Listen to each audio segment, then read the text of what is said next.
El pueblo unido jamás será vencido. El pueblo unido jamás será vencido. El pueblo unido jamás será vencido. De pie cantar que vamos a triunfar. Avanzan ya banderas de unidad y tú vendrás marchando junto a mí y así verás tu canto y tu bandera florecer, la luz de un rojo amanecer anuncia ya la vida que vendrá. De pie luchar, el pueblo va a triunfar, será mejor la vida que vendrá a conquistar nuestra felicidad.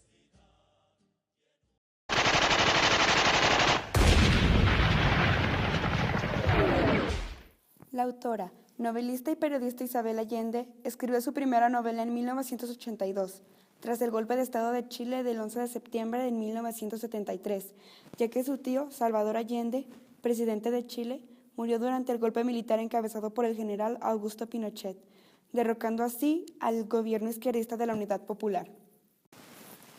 En 1970, Richard Nixon se encargó de impedir que los bancos como el Banco Interamericano de Desarrollo del Banco Mundial y el Banco Emix no realizaran préstamos a Chile, para así dañar la reputación de Salvador Allende, y esto duró 3 años.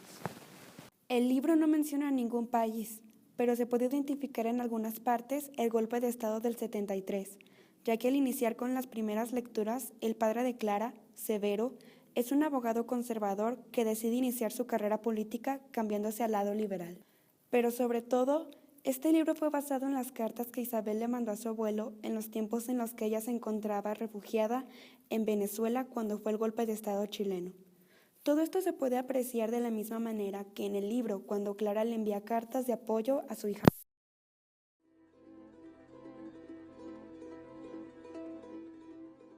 Nacida en Lima, Perú, el 2 de agosto de 1942, hija de un diplomático chileno que le inculcó su afición por las letras, Isabel Allende cursó estudios de periodismo.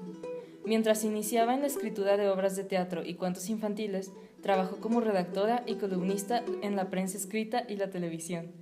En 1960 entró a formar parte de la FAO, Organización de las Naciones Unidas, que se ocupa de la mejora del nivel de vida de la población mediante el aprovechamiento de las posibilidades de cada zona. En 1962 contrajo matrimonio con Miguel Farías, del que habría de divorciarse en 1987 después de haber tenido 2 hijos, Paula, que falleció víctima de porfiria en 1992, y Nicolás. Periodista de televisión y revistas chilenas a fines de 1960 y principios de 1970.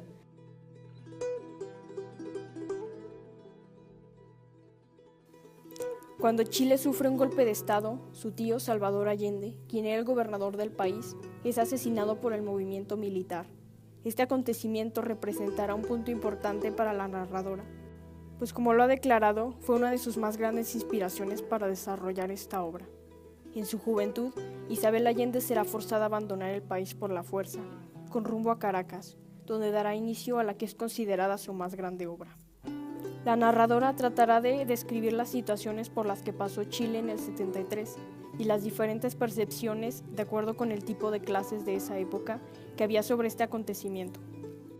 La obra de Isabel Allende estará influenciada por los acontecimientos sociales y personales durante y después del golpe militar, combinando esta con su historia familiar. El régimen de Pinochet se caracterizó desde un principio por la represión y la brutalidad, y Allende se involucró en grupos que ofrecían ayuda a las víctimas del régimen. Finalmente, huyó del país en 1975 y se instaló en Caracas, Venezuela, donde inició su producción literaria. En 1981, Allende se enteró de que su amado abuelo, que aún vivía en Chile, se estaba muriendo y comenzó a escribirle una carta en la que relataba los recuerdos de su infancia en la casa de sus abuelos. Aunque su abuelo murió antes de tener la oportunidad de leer la carta, su contenido se convirtió en la base para La Casa de los Espíritus, la novela que lanzó su carrera literaria a los 40 años. La novela narra la historia de 2 familias que viven en Chile desde 1920 hasta el golpe militar de 1973, y ha sido calificada como una saga familiar además de un testimonio político. Isabel Allende se ganó el reconocimiento de todo el mundo cuando La Casa de los Espíritus se transformó en un bestseller. Además de lanzar su carrera y convertirla en una autora renombrada, el libro también la consagró como una fuerza feminista en el mundo literario de América Latina. Los libros de Allende, escritos todos en español, han sido traducidos a más de 35 idiomas y se han vendido más de 67 millones de copias. Entre los temas que abordan sus relatos destacan Chile durante los siglos XV, XIX y XX, la fiebre de oro de California, el movimiento guerrillero de 1960 en Venezuela, la guerra de Vietnam y la rebelión de los esclavos en Haití en el siglo XVIII.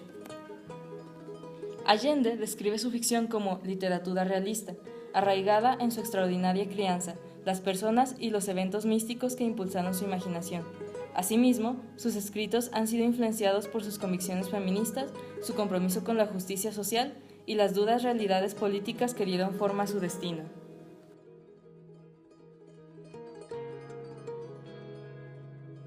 La historia gira alrededor de la familia Trueba desde la primera generación, que nace con el casamiento improvisado de Clara del Valle y Esteban Trueba, hasta la tercera que termina con su nieta Alba.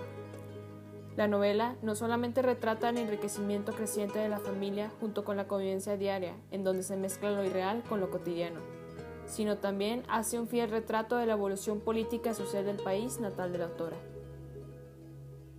Destaca de esta obra el realismo mágico, ya que, como se mencionó anteriormente, se mezcla lo fantástico con una cruda realidad social.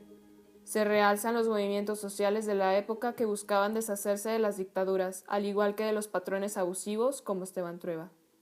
Asimismo, la historia logra desenvolverse gracias a las premoniciones y los fantasmas que puede percibir Clara con sus habilidades psíquicas. Otra característica fundamental es el cambio de voces narrativas que retan la atención del lector para identificar la razón del cambio. El narrador se turna dependiendo de qué tan conveniente es ver su perspectiva para el lector en determinado punto de la historia, ya sea Clara para explicar los orígenes de la familia, Esteban para contar con mayor detalle el cambio político junto con sus aventuras fuera del matrimonio, o Alba para poner punto final a la historia de los Trueba. La casa de la esquina que se encuentra en la ciudad representa a Chile, ya que en ella el gobierno es representado por Esteban, mientras que el pueblo es representado por Clara. Esteban es retratado con una imagen prepotente, machista y cruel, mientras que a Clara se le atribuye una personalidad supersticiosa, sumisa y oprimida, lo cual representa el silencio del pueblo ante las atrocidades cometidas por su gobierno. Un claro ejemplo es cuando Esteban le da un puñetazo a Clara en el rostro y ésta decide no volver a dirigirle la palabra en toda su vida. Por otro lado, Férula representa la represión social, creada por una educación conservadora que limita el comportamiento de la población al igual que sus pensamientos. El espiritismo y las habilidades fantásticas de Clara simbolizan las costumbres de los países latinoamericanos con respecto al culto a la muerte y la creencia de que existe un plano existencial después de esta. La cabeza degollada de la madre de Clara, Nivea, personifica las acciones corruptas e inhumanas del gobierno que cuando son descubiertas inmediatamente son escondidas, porque, aunque carezcan de falsedad, existe el temor a las repercusiones sociales que éstas podrían provocar, además del obvio miedo hacia el gobierno si se dan a conocer. Las violaciones cometidas por Esteban Trueba se interpretan como los constantes abusos y maltratos del gobierno hacia los más vulnerables, como el proletariado y los trabajadores del campo. A su vez, la violación de Alba Trueba por Esteban García, hijo no reconocido de Esteban Trueba, simboliza la llegada de un régimen militar que derroca la antigua dictadura por medio de actos atroces y que termina por convertirse en una copia más del gobierno anterior. El pueblo unido jamás será vencido.